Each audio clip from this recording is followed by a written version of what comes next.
L'hélicoptère est promis à un bel avenir. Les grandes villes du monde sont de plus en plus engorgées. Les embouteillages y sont monstres. C'est là que l'appareil passe-partout vient à la rescousse des gens d'affaires. Qu'ils atterrissent à Tokyo ou à New York, l'hélico est le seul moyen rapide pour se rendre au centre-ville où presque toutes les tours ont leur héliport. L'homme a toujours voulu voler et la versatilité de l'hélicoptère lui a permis d'atteindre des endroits insoupçonnés. Les plans d'un hélicoptère sont conçus à l'aide de CATIA 3D, un logiciel de conception assisté par ordinateur. Il faut 700 heures de travail entre l'étape des dessins et l'assemblage des gabarits. La structure de l'hélicoptère est faite de fibres de carbone, un matériau composé plus léger mais plus solide que l'acier, protégé par 2 couches de plastique vert. La fibre est découpée avec une lame actionnée par ultrasons. On superpose plusieurs épaisseurs de fibres pour fabriquer le fuselage arrière. La lumière verte d'un laser aide à positionner les pièces. Puis, on applique, avec un fusil à air chaud, une trame de nid d'abeille qui augmentera la solidité de la structure. Mais la fibre de carbone est encore malléable.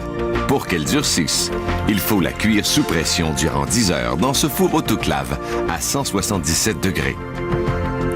Les pièces sont sorties du four et vont à l'usinage. La porte du capot moteur est maintenue dans un gabarit de découpe et est taillée avec une toupie à main. Avant d'installer les pièces en place, on cogne dessus avec un marteau de résonance pour détecter toute faille. Ensuite, le harnais électrique est monté sur un gabarit avant d'être installé dans l'appareil. Cet hélicoptère possède 2351 mètres de filage, mais d'autres en comptent près de 9 km. Le filage sera connecté au panneau d'instruments de vol, le cerveau de l'hélicoptère. Cet appareil comporte 9964 rivets qui sont posés avec un pistolet et un bélier. Puis, on applique un scellant pour empêcher l'infiltration d'humidité et de la formation de corrosion. On assemble maintenant le fuselage arrière de l'hélicoptère. Morceau après morceau, l'appareil commence à prendre forme. On installera les composantes mécaniques par la suite.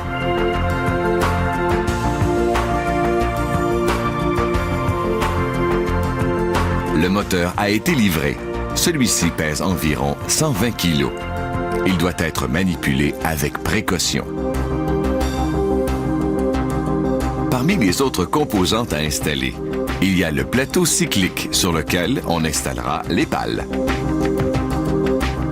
La sécurité est primordiale. Les écrous sont troués, permettant l'insertion d'un fil de frein. Ce fil métallique, tressé bien serré, empêche l'écrou de se dévisser en dépit des vibrations importantes.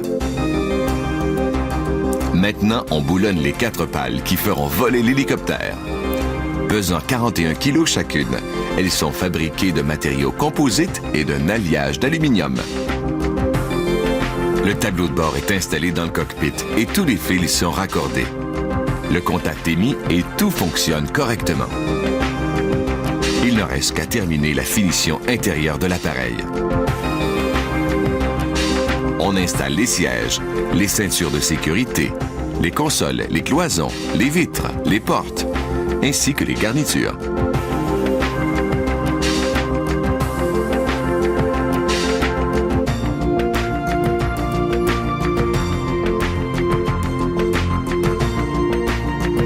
Les hélicoptères sont presque achevés, mais il reste à les peindre.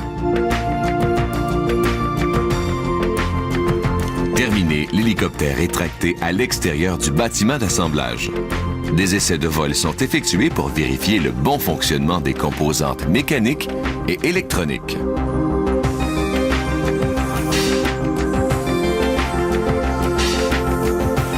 En moyenne, il faut environ 110 jours pour assembler les 3419 pièces d'un hélicoptère comme celui-ci.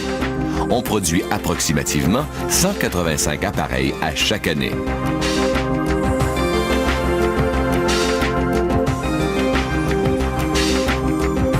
Ces engins de 2,8 tonnes sont capables d'atteindre une vitesse de 140 nœuds et de voler à une altitude maximale d'environ 6000 mètres.